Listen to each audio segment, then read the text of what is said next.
चाचा Chaudhary in Tokyo. Tokyo के एक स्टेडियम में। हाँ तो तुम्हें गिराने में मुझे 1 मिनट से ज्यादा नहीं लगेगा। तुम अपने खैर मनाओ। चाचा चौधरी और साबू टोक्यो में। दर्शकों का उत्साह जोरों पे था।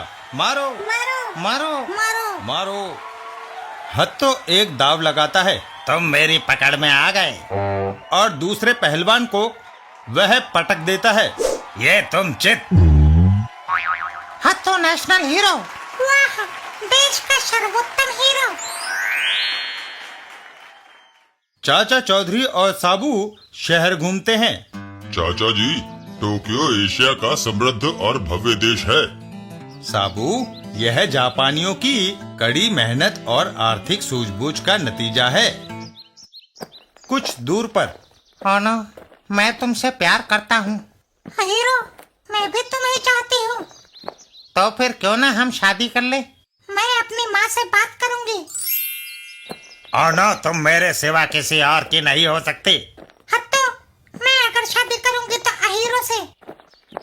मुझ जैसा राष्ट्रीय पहलवान के आगे यह चूहा क्या महत्व रखता है? हत्तो अहीरो को उठा लेता है। मैं इसको दूध में से बाल की तरह निकाल फेंकता हूँ। नहीं हत्तो, उसे छोड़ दो। लो, मैं इसे आजाद करता हूँ, लेकिन ओनो, तुम्हें मेरे साथ चलना होगा।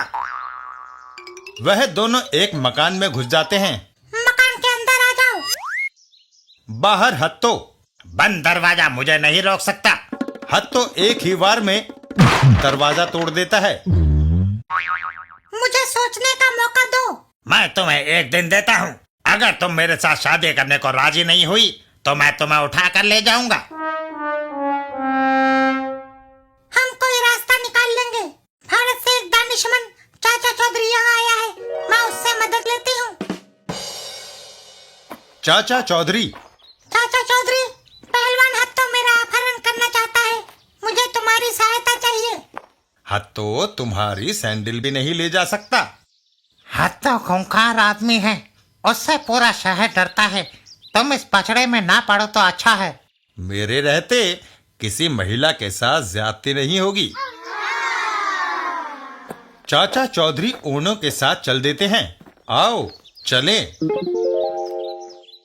दूसरे दिन।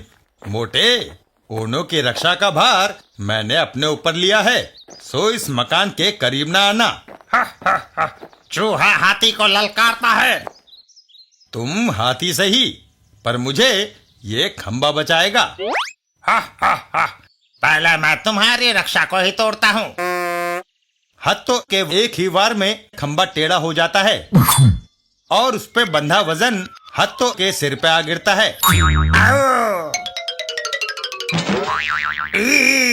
मेरा सिर। चाचा चौधरी, हत्तो, मुझे विश्वास नहीं होता। तुम जैसे राष्ट्रीय पहलवान के सिर पर अंडा। ये एक भारतीय चूहे की वजह से हुआ। मैं उसे जान से मार डालूंगा। नहीं, वह चाचा चौधरी है। चतुराई में तुम उससे नहीं जीत सकते। लेकिन मैं ओनो के बगैर जिंदा भी नहीं रह सकता। अक्कल को अक्कल से टकराना होगा। मैं चाचा चौधरी को ओनो से दूर कर देता हूँ। पीछे से तुम उस सुंदरी को लेकर चंपत हो जाओ। ठीक है ताओ। चाचा चौधरी और ताओ। ताओ का नमस्कार। जिसने जापान आकर नूडल्स नहीं खाई, उसका यहाँ आना व्यर्थ गया। मेरे साथ चलिए और स्वादिष्ट डिश का आनंद लीजिए। मुझे आपका मेहमान बनने में खुशी है। इधर हत्तो। यही मौका है। घर के अंदर। हैं? ओनो के करीब न आना। मैं अब उसे लेकर ही जाऊंगा, चाहे मुझे तुम्हारी जान क्यों न लेनी पड़े। नाले पंगा। हत्तो का एक वार साबू पर। तुमने यहाँ आकर गलती की। हत्तो साबू का गला जकड़ लेता है। अबे क्या करता है? मैं गला घोट कर तुम्हें यही मार दूंगा। पहले इधर आओ। ये तो गया काम से। साबू उसे हवा में उछालकर जमीन पे दे मारता है और हत्तो ठंडा हो जाता है। तुम जाओ, अब तुम्हें डरने की जरूरत नहीं। साबू। चाचा चौधरी और ताऊ। मेरी कमर। नूडल्स के लिए धन्यवाद श्रीमान। हाँ तो तुम्हारी शादी का क्या हुआ? जब तक मेरी कमर की टूटी हड्डी ठीक नहीं हो जाती, मैंने तब तक के लिए शादी का विचार छोड़ दिया है।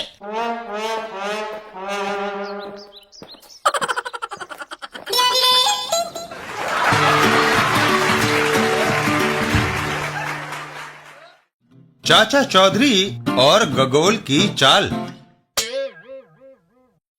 एक दिन पार्क में। धमाका सिंह, तुमने जो कर्ज लिया था उसका ब्याज नहीं चुकाया। गगोल, मंदा चल रहा है, कुछ दिनों की मोहलत दो। मुझे अपना पैसा चाहिए धमाका सिंह, कहीं से भी लाओ, चाहे बैंक लूट कर। कुछ दिनों से मैं ना कोई अपहरण कर पा रहा हूँ ना चोरी। क्यों? चाचा चौधरी की वजह से। वह बैंक लूटने की मेरी हर कोशिश को विफल कर देता है। मैं उसको तुम्हारे रास्ते से हटा देता हूँ, बशर्त तुम कर चुका दोगे। मंजूर है। डाका डालने से जो रुपया पैसा मेरे हाथ लगेगा मैं वह तुम्हें दे दूंगा। तुम चाचा चौधरी को उत्तर पश्चिम पहाड़ी श्रृंखला पर लाओ, बाकी काम मुझ पर छोड़ दो। ठीक है। उधर चाचा चौधरी और साबू। चाचा जी, कितनी दूर तक जॉगिंग करनी है? ज्यादा दूर नहीं साबू, ज्यादा व्यायाम करने से ज्यादा भूख लगेगी, बिन्नी हम पर घुर्राएगी। चाची। ओहो, शहर में प्रदूषण बढ़ता जा रहा है चाचा जी। जाए तो कहाँ जाए साबू? चाचा चौधरी, उत्तर पश्चिम पर्वत श्रृंखला पर ताजा हवा है, तुम वहां क्यों नहीं जाते? वह ठीक कहता है, हम वहां जाते हैं। चाचा चौधरी और साबू वहीं की ओर चल देते हैं। पर्वत श्रृंखला पर पहुंचकर। चाचा जी, यहाँ जॉगिंग का आनंद दोगुना हो जाएगा। साबू, हमारे फेफड़े तंदुरुस्त हो जाएंगे। तभी, भाई तुम क्यों रो रहे हो? मेरी बकरी इस गुफा में चली गई, वह बाहर नहीं निकल रही। चाचा चौधरी साबू को लेकर गुफा के अंदर जाते हैं। साबू, आओ हम बकरी को ढूंढकर उसे बाहर लाएं। थोड़ी देर बाद। चाचा जी, सारी गुफा छान मारी, बकरी का नामो निशान नहीं। शायद उस आदमी ने हमें बेवकूफ बनाया। पहाड़ी के ऊपर। सब मिलकर पत्थर को धकेलो। पत्थर लुढ़क जाता है, वह लुढ़क गया और गुफा का द्वार बंद हो जाता है। हुर्रे, पत्थर से गुफा का द्वार बंद हो गया। अबे क्या करता है? शाबाश गगोल। चाचा चौधरी और उसका साथी बंद गुफा में भूखे प्यासे मर जाएंगे। मैं कोई भी जुर्म बेखटके कर सकता हूँ। गुफा के अंदर। चाचा जी, हम बंद हो गए। साबू, बाहर निकलने का कोई ना कोई रास्ता मिल जाएगा। तभी उस बिंदु से रोशनी आ रही है। वहां पहाड़ का पत्थर पतला है। साबू और चाचा चौधरी रोशनी की ओर छलांग लगाते हैं हुब्बा! और पहाड़ी को तोड़ते हुए बाहर आ जाते हैं। हैं? वह पहाड़ तोड़कर बाहर निकल आया। और फिर साबू, आओ चले, बिनी नाश्ते पर हमारा इंतजार कर रही होगी। चाचा चौधरी। हाय हाय।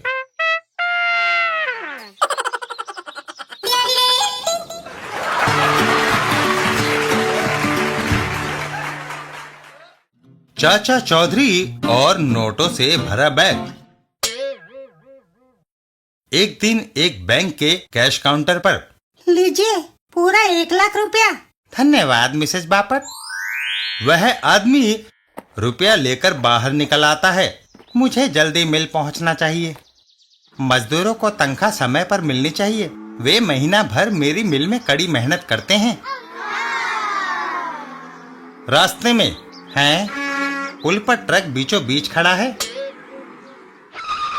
लाला, बैंक से जो तुम 1 लाख रुपया लाए हो वह दो। मगर वह मजदूरों की तनख्वाह है। हम तुम्हें मारकर वह बैग हथिया सकते हैं। लाला घबरा कर उन्हें बैग दे देता है। हाँ, अब तुमने अकल का काम किया। बैग लेकर वह बदमाश वहां से रफू चक्कर हो जाते हैं। मैं लुट गया।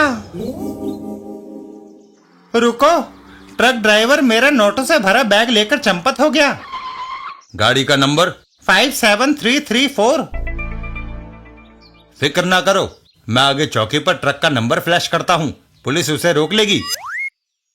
इधर ट्रक सवार, गो आगे चौकी है, पुलिस तलाशी ले सकती है। रावो, हम बैग रास्ते में गाड़ देते हैं, जब खतरा टल जाएगा बैग निकाल लेंगे। ठीक है। और वह दोनों बैग को एक जगह गाड़ देते हैं। यहाँ धन गड़ा है, यह हमारे सिवा कोई नहीं जानता। पुलिस चेक पोस्ट पर। रहीम, वह ट्रक नंबर 57334 आ रहा है, उसकी तलाशी लो। तलाशी लेने पर, सर, मैंने ट्रक का कोना कोना छान मारा, रुपयों से भरा बैग नहीं मिला। इसे जाने दो।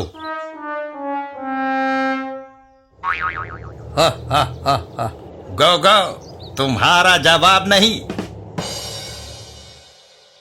उस ट्रक में कोई बैग नहीं मिला। कोई और पहचान? कांस्टेबल डंडा दीन। चोर का चेहरा ढका था, पर उसने लाल पगड़ी पहनी थी। लाल पगड़ी बस काफी है। चाचा चौधरी के घर पर। चाचा चौधरी, एक चोरी के बारे में तुमसे बात करनी है। चूहा चला बिलौटे से पंजा लड़ाने। दूसरे दिन सुबह अखबार में चाचा चौधरी गिरफ्तार, 1 लाख की चोरी। खुशखबरी, हमारी जगह किसी दूसरे पर इल्जाम लगा। अब कोई खतरा नहीं, जाकर वह नोटों से भरा बैग निकाल लें। यह खूब रही और वह बदमाश जगह पर पहुंचते हैं। यही वह गड़ा था, मिट्टी हटाओ। तभी चाचा चौधरी वहां आ जाते हैं। वह बैग इधर दो। तुम तो गिरफ्तार हो गए थे। वह खबर अखबार में मैंने ही छपवाई थी, ताकि पता लगा सकें कि चोरी का पैसा तुमने कहां छुपाया है। चाचा चौधरी का दिमाग कंप्यूटर से भी तेज चलता है।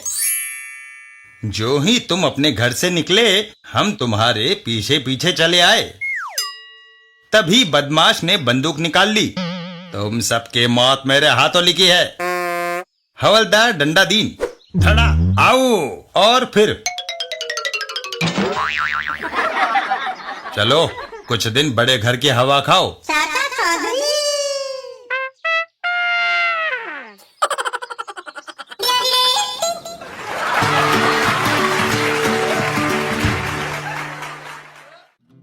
चाचा चौधरी और मल्लिका नूर जहां के जेवर।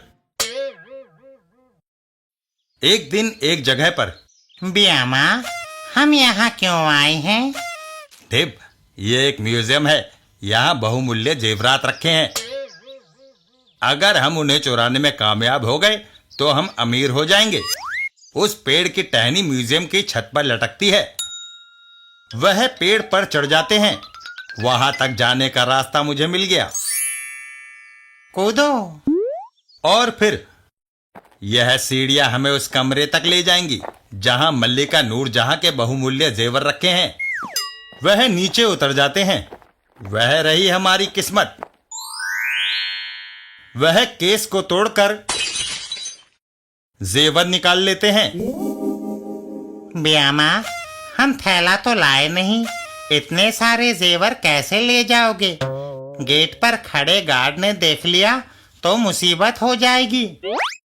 मैं इन्हें ऐसे लेकर जाऊंगा कि किसी को शक ना हो।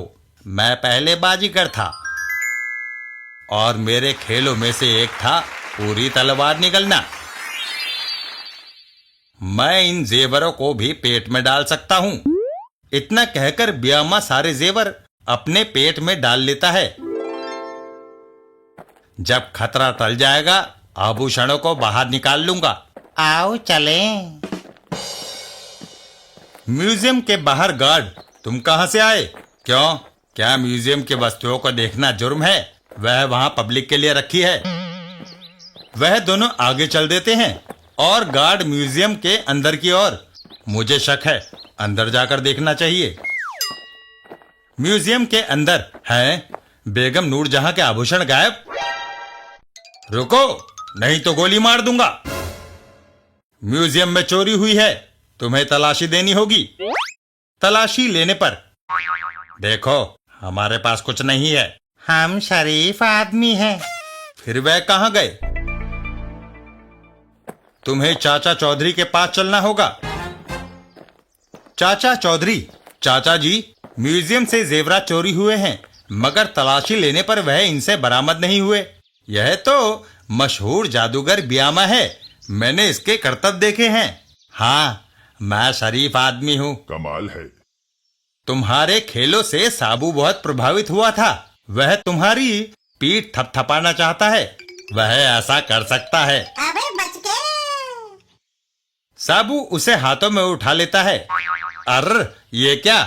पीठ थपथपाने का मेरा यही तरीका है। तैयार? साबू का एक हाथ और ब्यामा सारे जेवर बाहर उगल देता है।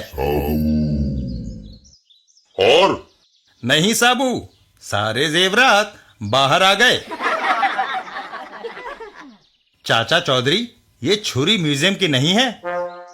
वह उसने पेट में इसलिए रख छोड़ी थी ताकि जब कभी फल सब्जी काटनी हो तो छुरी को ढूंढना न पड़े। चाचा चौधरी का दिमाग कंप्यूटर से तेज चलता है। चाचा चौधरी।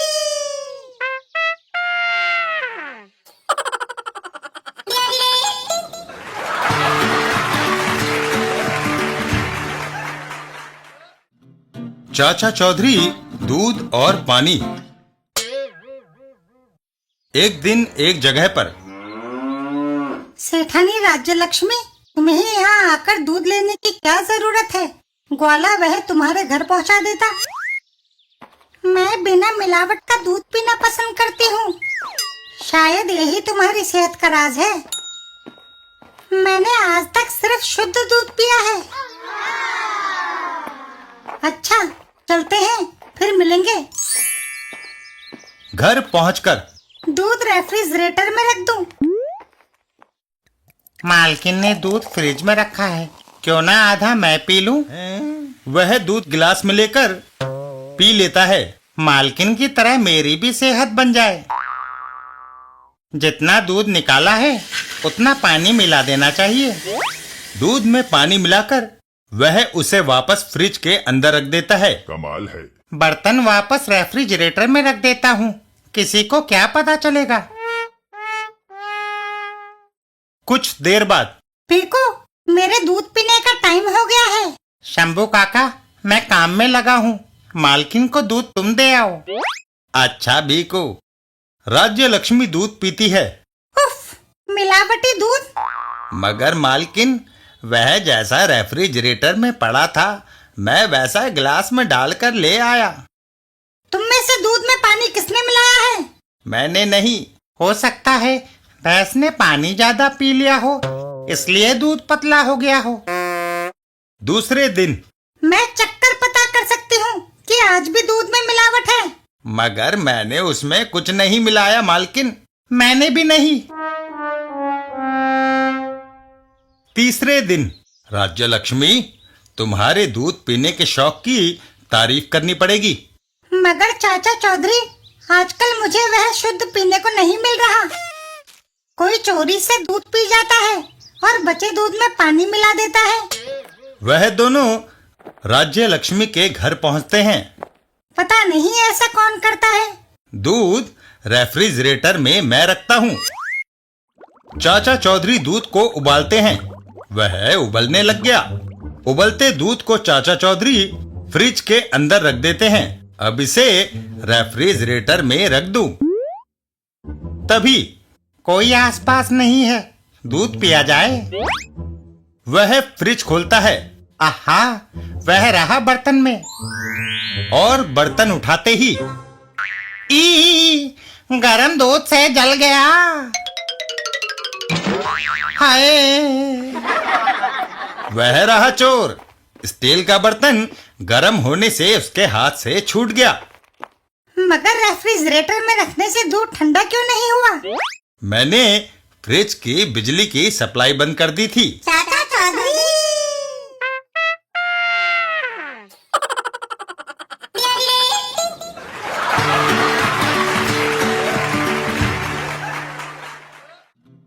चाचा चौधरी और जहाज।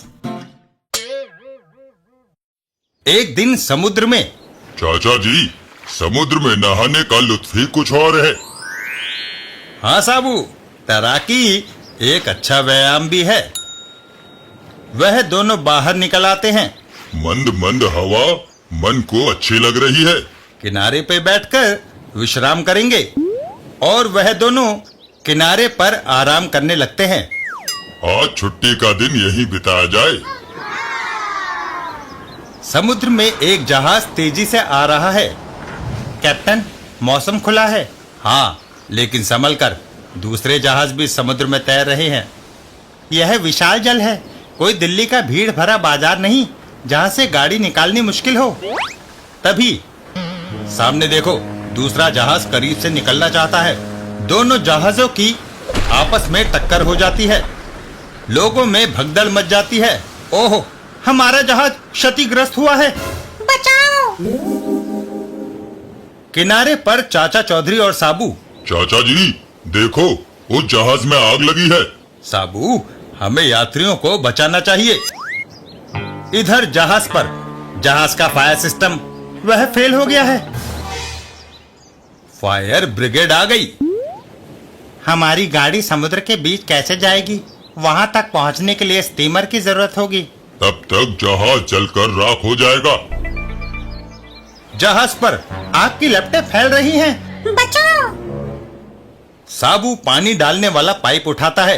क्या मैं आपका पाइप ले सकता हूँ? और समुद्र में उतर जाता है। चाचा जी, यह आग हम बुझाएंगे। साबू, मैंने पाइप का एक सिरा पानी के अंदर डाल दिया है। बचाओ! अब आग बुझते देर नहीं लगेगी। और फिर आग बुझ गई। अब कोई खतरा नहीं। धन्यवाद साबू। साबू, आओ चलें। अभी एक दूसरी आग बुझानी है। कौन सी चाचा जी? पेट की आग। खाना खाएंगे।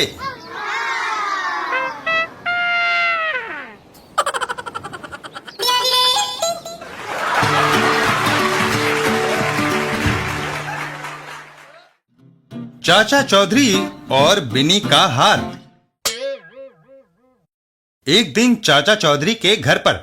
भाग्यवान, कीमती हार किस खुशी में पहना जा रहा है? यूं ही जी, मेरा मन चाहा। शादी पर तुमने वायदा किया था कि हम मिलजुल कर गृहस्थी बनाएंगे, लेकिन तुमने कभी ऐसा नहीं किया। बिनी, तुम भूल रही हो। यह कीमती हार हम दोनों के सहयोग से घर में आया। तुमने ज्वेलर को बिल दिया, मैं डब्बा उठाकर घर तक लाया।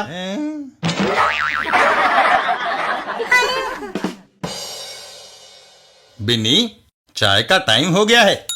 वह नहीं बन सकती, चीनी खत्म है। जाकर बनिए से चीनी लाओ। मैं नहीं जा सकता। वह उधार के पहले पैसे मांगेगा। ठीक है, मैं जाकर उसकी दुकान से चीनी का इंतजाम करती हूँ। बिना पैसों के तुम चीनी कैसे लाओगी?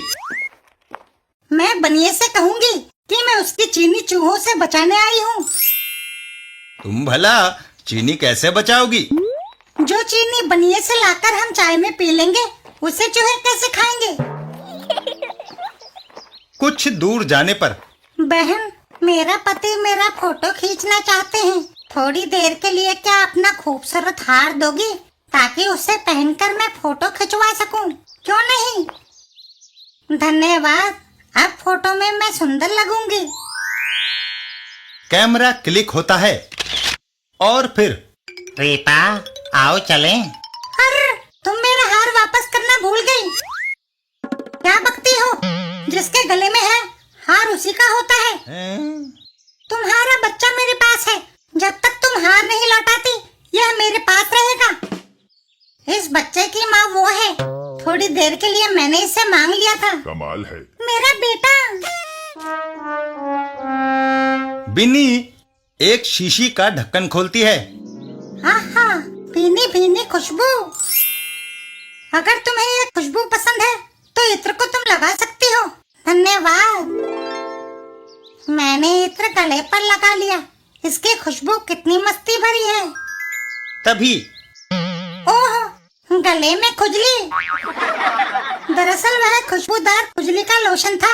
अगर तुम मेरा हार लौटा दो तो मैं राहत का उपाय बता सकती हूँ। मंजूर है। यह रहा तुम्हारा हार। घर जाकर गरी का तेल मलो, खुजली मिट जाएगी। यह सुनते ही वह औरत अपने घर की ओर दौड़ लगाती है। मुझे जल्दी घर पहुंचकर तेल ढूंढना चाहिए। मुझे जल्दी बनिए की दुकान पर पहुंचकर चीनी का प्रबंध करना चाहिए। चाची।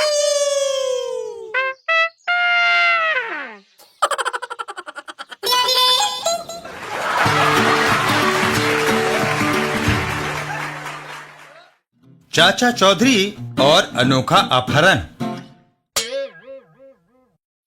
एक दिन चाचा चौधरी और साबू। चाचा जी, सुबह मैं दूर तक जॉगिंग कराऊं। मंद मंद हवा चल रही है, चारों तरफ हरियाली है। धमाका सिंह, वह आ रहा है। साबू, मेरा ये हथियार हाथी को धराशायी करने की क्षमता रखता है। चुपचाप मेरे साथ चले आओ। साबू धमाका सिंह के साथ चल देता है। आज बड़ा शिकार हाथ लगा है। एक जगह पहुंचकर चलो अंदर। चाचा चौधरी को टेलीफोन करो कि 10 लाख रुपया दे और साबू को छुड़ा कर ले जाए। साबू, धमाका सिंह, मुझे भूख लगी है। फिक्र ना करो, कादी को पूरा खाना मिलेगा। बोलो क्या खाओगे? 50 रोटियां, 5 किलो चावल, 8 किलो आलू, 4 किलो दाल, 6 किलो गोभी, 3 किलो दही और 8 किलो सलाद वगैरह। क्या ये तुम्हारे एक दिन की खुराक है? यह सिर्फ सुबह का नाश्ता है। यह सुनकर धमाका सिंह ने साबू को आजाद कर दिया। जाओ, हमें बख्शो साबू।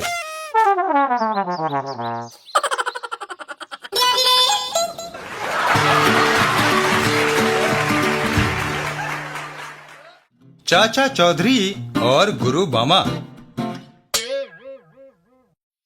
एक दिन चाचा चौधरी और साबू। साबू, शहर के ठेकेदार को इमारती लकड़ी चाहिए, इसलिए इस जंगल के कुछ पेड़ काटने होंगे। चाचा जी, जो पेड़ काटने हैं आप उन पर निशान लगाइए, तब तक मैं नाश्ता करके आता हूँ। चाचा चौधरी पेड़ों की तरफ चल देते हैं। साबू के लिए 10-15 पेड़ काटना मुश्किल नहीं है और निशान लगाना शुरू करते हैं। यह पेड़ पूरा बढ़ चुका है, इसे काटना ठीक रहेगा। दूसरे वृक्षों पर निशान लगाने के लिए आगे बढ़ना चाहिए। इधर धमाका सिंह और गोबर सिंह। धमाका सिंह, पूरा जंगल छान मारा मगर कोई शेर नजर नहीं आया। शायद उन्हें खबर हो गई है कि गोबर सिंह शिकार को निकला है, इसलिए सारे छुप गए हैं। आहा, एक गीदड़ नजर आया है, लेकिन उसका शिकार शेर से भी ज्यादा रोमांचक होगा। गीदड़? हाँ, देखो। चाचा चौधरी, सचमुच इस गीदड़ की खाल हमारे ड्राइंग रूम की शोभा बढ़ाएगी। वो दोनों एक पेड़ पर चढ़ जाते हैं। ऊपर आ जाओ। मगर गोबर सिंह, पेड़ पर क्यों चढ़ रहे हो? क्योंकि जमीन पर चाचा चौधरी हमें हमेशा चकमा देकर निकल जाता रहा है और यहाँ से छुपकर हम उसे आसानी से निशाना बना सकते हैं। अरे मतलब इधर साबू। नाश्ता हो गया, अब काम पर चला जाए। जिन पेड़ों को काटना है चाचा जी ने उन पर निशान लगा दिए होंगे। पहला निशान इस पेड़ पर लगा है। इधर गोबर सिंह और धमाका सिंह, बस अगले क्षण तुम उसको जमीन पर मरा पाओगे। साबू कुल्हाड़ी का वार पेड़ पर करता है और एक झटके में पेड़ के 2 टुकड़े हो जाते हैं। ओहो, ये क्या? गोबर सिंह और धमाका सिंह जमीन पर आ गिरते हैं।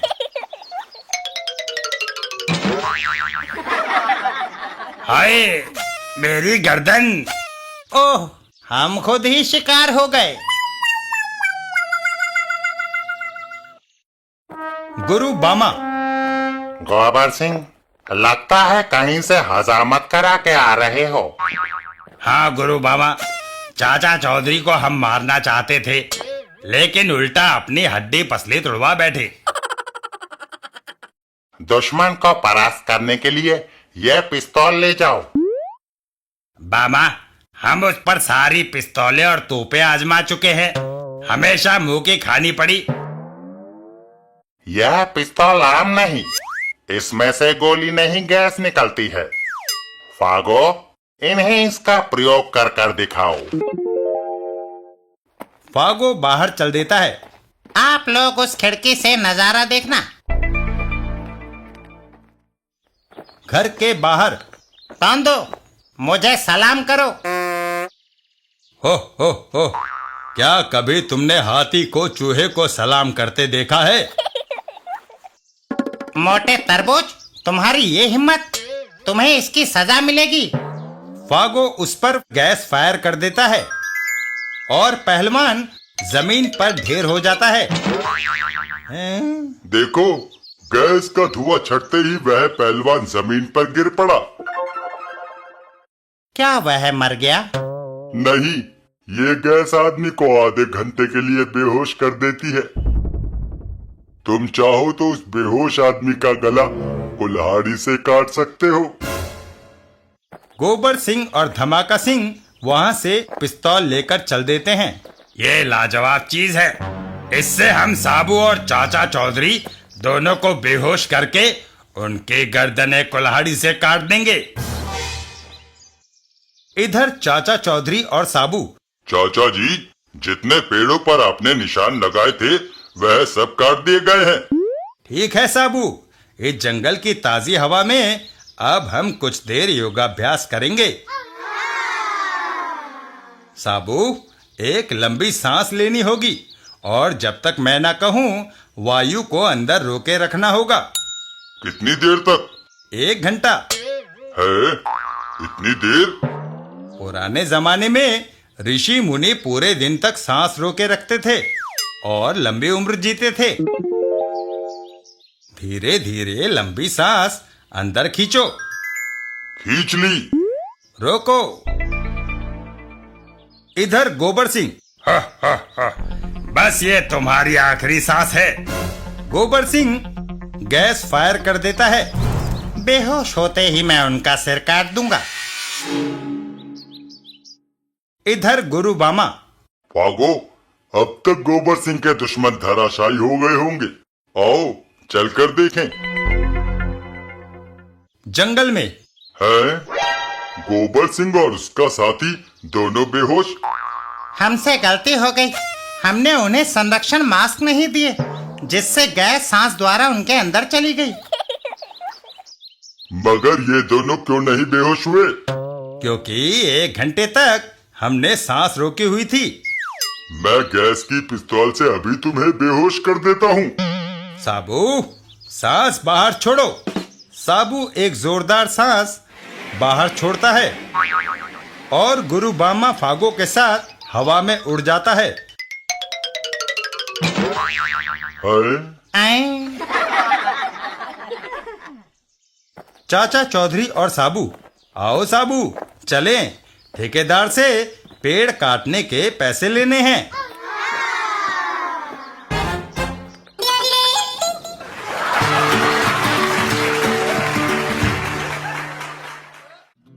चाचा चौधरी, छोटू और खोटू। छोटू और खोटू 2 दोस्त थे। वे जो भी काम करते थे उल्टा होता था, इसलिए वे बड़े निराश थे। भाई खोटू, हाँ भाई छोटू। दुनिया भर के लोग हमें बेवकूफ और निकम्मा समझते हैं। हमें कुछ करना चाहिए ताकि लोग हमें बेवकूफ न समझे। मुझे एक तरकीब सूझी है। क्या? क्यों ना हम दोनों चाचा चौधरी के शागिर्द बन जाएं? सुना है उससे आज तक कोई गलत काम नहीं हुआ। वाह छोटू, तुमने बिल्कुल पते की बात कही। चलो चाचा चौधरी के पास। और वो दोनों चाचा चौधरी के पास चल देते हैं। चाचा चौधरी, चाचा जी, हमें अपना शागिर्द बना लीजिए ताकि हम बेवकूफों को भी थोड़ी अक्ल आए। क्या तुमने कभी कोई बहादुरी का काम किया है? हाँ, एक बार मैंने पहाड़ को अपनी हथेली पर उठा लिया था, लेकिन वह राई का पहाड़ था। दिन भर मैं शेरों से घिरा रहता हूँ, लेकिन वे शायरों के शेर होते हैं। कुछ भी हो, आदमी तुम दिलचस्प नजर आते हो। आज से तुम दोनों मेरे शागिर्द। अब जाओ और कोई काम करके मुझे दिखाओ। छोटू और खोटू वहां से चल देते हैं। चल भाई छोटू, आज हम चाचा चौधरी को दिखा दें कि हम क्या कुछ कर सकते हैं। थोड़ी देर बाद ही वह देखो, वह उस बेचारे को मारने के लिए दौड़ रहा है। अपने से निर्बल को मारना कहाँ की इंसानियत है। मैं उस खोसट को अभी मजा चखाता हूँ। खोटू दौड़कर उस आदमी को पकड़ लेता है। क्यों बे, तो उस दुर्बल पतले को मारने के लिए क्यों भाग रहा है? मैं तुझे अभी मजा चखाता हूँ। खोटू एक दंदनाता हुआ मुक्का उस आदमी के मुंह पर रख देता है। यह लो। आओ, जब तक वो दोनों लड़े, भागने का अच्छा मौका है। मेरी बात तो सुनो, हम कुछ सुनना नहीं चाहते। ले चलो इस कमबख्त को चाचा चौधरी के पास। चाचा चौधरी के पास। चाचा जी, देखो तुम्हारे आदमियों ने मार मार कर मेरी क्या हालत बना दी। क्यों भाई, क्या हुआ? एक बदमाश मेरी पॉकेट मार कर भाग रहा था कि मैंने डंडा लेकर उसका पीछा किया। तुम्हारे छोटू और खोटू ने पकड़कर मुझे पीटना शुरू कर दिया। अगर ये बात थी तो पहले हमें क्यों नहीं बताया? अरे तुमने मुझे बोलने का मौका ही कब दिया? मूर्खों, तुमने मेरा नाम डुबो दिया। जाओ, मेरी नजरों से दूर हो जाओ। खोटू और छोटू मुंह लटकाकर वहां से चल देते हैं। छोटू भाई। हाँ भाई खोटू। ये तो फिर से हमारी किरकिरी हो गई। कोई बात नहीं, अभी और कई मौके आएंगे हमें अपने कर्तव्य दिखाने के। तभी अचानक उनके कानों में कुत्ते के भौंकने की आवाज पड़ती है। क्यों भाई छोटू, तुमने कुछ कहा मुझे? तू खोटे का खोटा ही रहा। यह क्या तुझे किसी इंसान की आवाज लगती है? अरे यह कोई कुत्ता भौंक रहा है। उन लोगों की नजर सामने की ओर जाती है। वह देखो, यह आवाज उस कार में से आ रही है। कुत्ता भौंकता है तो भौंकने दो, हमें क्या? कहीं फिर हमसे कोई उल्टा काम ना हो जाए। नहीं, इस बार हम हर कदम खूब सोच समझकर उठाएंगे। आखिर हमने अपने खलीफा चाचा चौधरी को भी कुछ करके दिखाना है। ऐसा सोचकर दोनों कार की ओर बढ़ चले। अच्छी बात है, चलो चलकर देखें। कार के पास पहुंचकर, अरे इसमें तो कोई नहीं है, सिर्फ कुत्ता है। उसे प्यास लगी है, वह पानी के लिए जीभ निकाल रहा है। इसके मालिक कहाँ गए? कमबख्त कोई नजर नहीं आ रहा। अगर कुत्ता प्यासा ही अंदर मर गया तो क्या होगा? ओहो, इस कार का दरवाजा नहीं खुल रहा, लगता है ताला लगा गए हैं। मुझे एक तरकीब सूझी है। क्यों ना हम ईंट मारकर कार की खिड़की तोड़ दें और कुत्ते को बाहर निकाल लें। मानता हूँ उस्ताद, तेरा भी जवाब नहीं। उस कार के मालिक दो डाकू बैंक के अंदर। कोई अपनी जगह से हिलेगा नहीं। सब लोग खजांची समेत अपने सारे नोट और जेवर सामने फर्श पर डाल दो। और देखते ही देखते नोटों और जेवरों का ढेर लग गया। उधर छोटू और खोटू कार का शीशा तोड़ने की तैयारी करते हैं। हम दोनों एक साथ ईंट मारते हैं। हो सकता है एक का निशाना चूक जाए तो दूसरे की ईंट तो निशाने पर बैठेगी। ठीक है, दोनों ईंटें उठाकर कार की तरफ मारते हैं। ओफ, मारे गए, दोनों का निशाना चूक गया। ईंटें सीधा बैंक के अंदर जाकर दोनों बदमाशों के सिर से टकराती है। हाय, मैं मरा।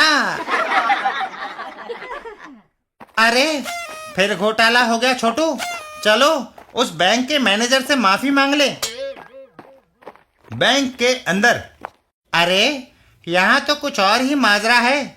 छोटू खोटू, तुम नहीं जानते कि तुमने कितना बड़ा काम किया है।